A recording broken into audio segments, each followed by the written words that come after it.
ये कहानी है शिवगढ़ की एक हवेली की, जहाँ पर उस हवेली का नाम सुनकर लोग भय से चिल्लाने लगते। भेड़ बकरियां चराने वाले राही लोग सभी उधर जाने से डरते थे, और अगर कोई गलती से उधर उस हवेली की तरफ चला गया तो समझो उसका आना असंभव ही है।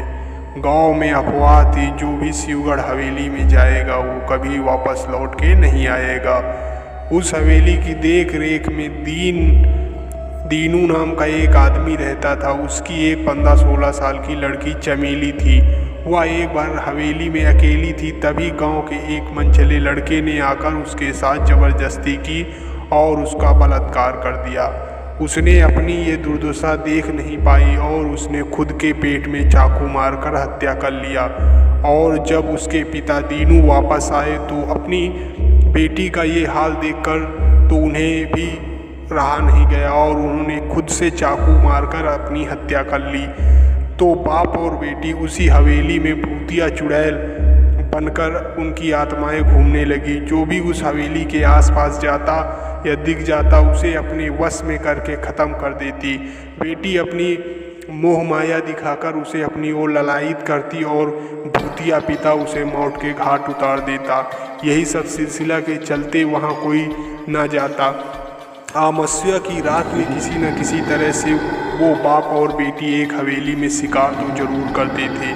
सभी गांव वाले शिवगढ़ की हवेली का नाम सुन लेते तो समझ लो प्राण गले तले आ जाते थे। शाम होते ही हवेली के आसपास गांव वाले उस हवेली के डर से अपने घरों में से नहीं निकलते थे। या एक जानवरों को उस हवेली का डर इस कदर था कि अगर वो रात में छूट जाए या भूखे प्यासे वो फिर भी अपनी जगह छोड़कर नहीं जाते थे।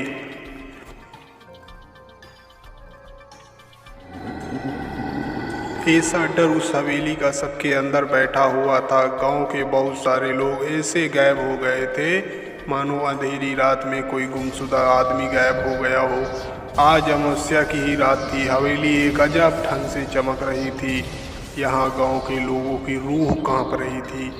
तभी अचानक बिजली चमकने लगी, बादल गरजने लगे। गांव के लोगों के पैर तले से जमीन गायब हो रही थी।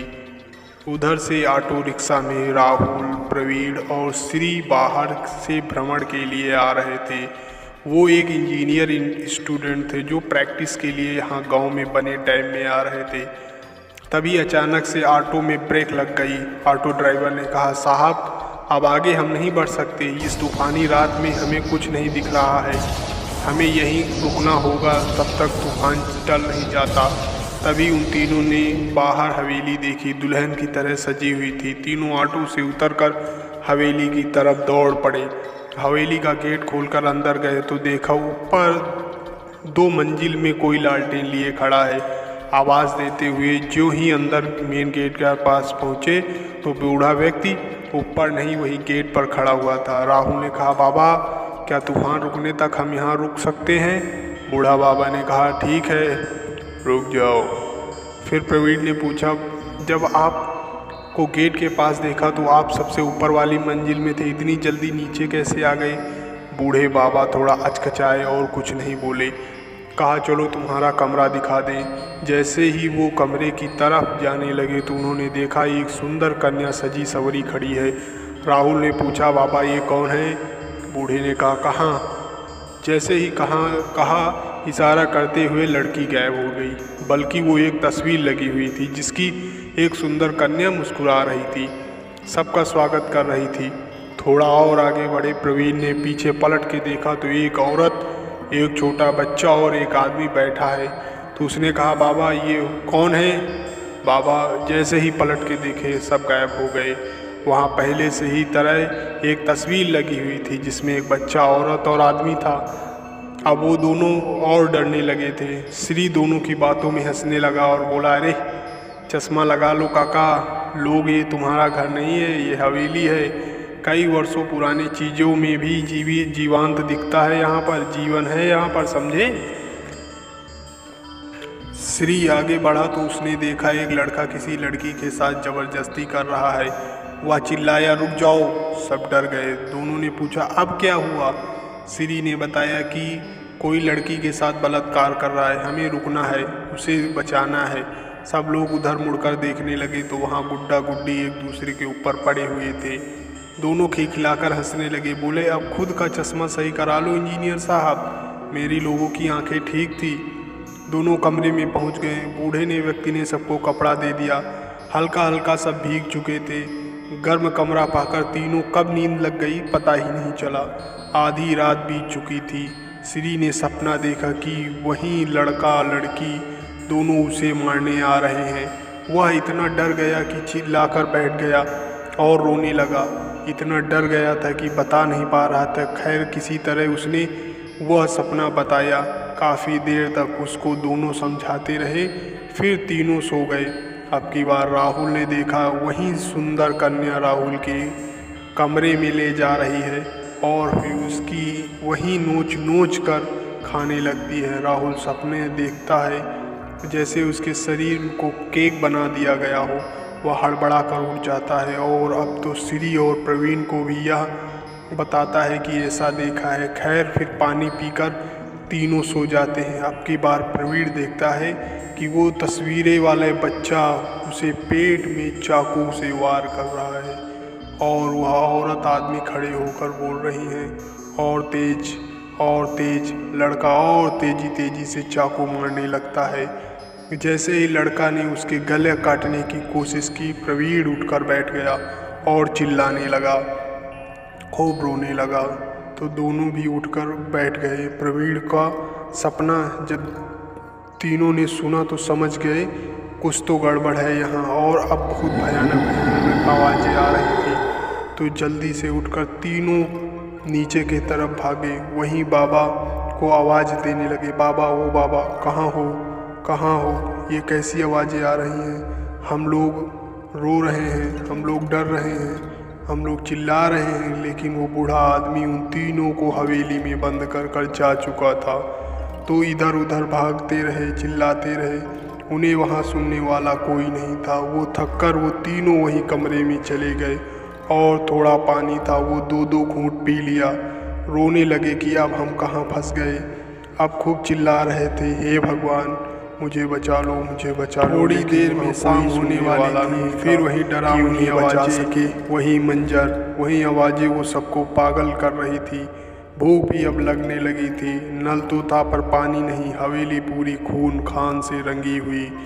तीनों ने खिड़की से बाहर देखा तो ऑटो खड़ा था। आवाज़ दे रहे थे लेकिन कोई भी आवाज़ बाहर नहीं जा रही थी। वो परेशान थे। उन्हें हवेली से बाहर निकलने का कोई रास्ता नहीं मिल रहा था। वो सोच रहे थे कि हम कहाँ फंस गए। अब वो हताश होकर बैठ गए थे। उन्होंने हवेली से छलांग मारने की सोची लेकिन कूद नहीं पाए, मानो किसी ने उन्हें रस्सी से बांध दिया हो ऐसा लग रहा था। अब भूख चरम में थी। तीनों कमरे में आ गए। अब वो बुरी आत्माएं प्रवीण और राहुल के अंदर आ चुकी थी। वो बहुत अजीब बर्ताव करने लगे थे। राहुल ने दौड़ के श्री के पैर में काट लिया और खून पीने लगा। जब यह प्रवीण ने देखा तो वो भी दूसरे पैर में लग गया। देखते ही देखते उन दोनों ने श्री के शरीर को गीध की तरह नोच डाला। अब दोनों खा पी कर सो गए। सुबह हुई, फिर वहीं मरे हुए शरीर में लग गए। बाज सब मांस नोच कर हवेली में नाच कर खा रहे थे। अब 3 दिन तक श्री के शरीर को पूरी तरह खा डाला था। अब फिर उन्हें भूख सताने लगी थी। वो दोनों एक दूसरे को ही मारने में उतारू थे। राहुल बैठा था, श्री एक हड्डी चबा रहा था कि प्रवीण ने आकर उसके पीछे से खोपड़ी फोड़ दी। फुटबॉल की तरह जूझ गया, पूरा खून गटक गया था।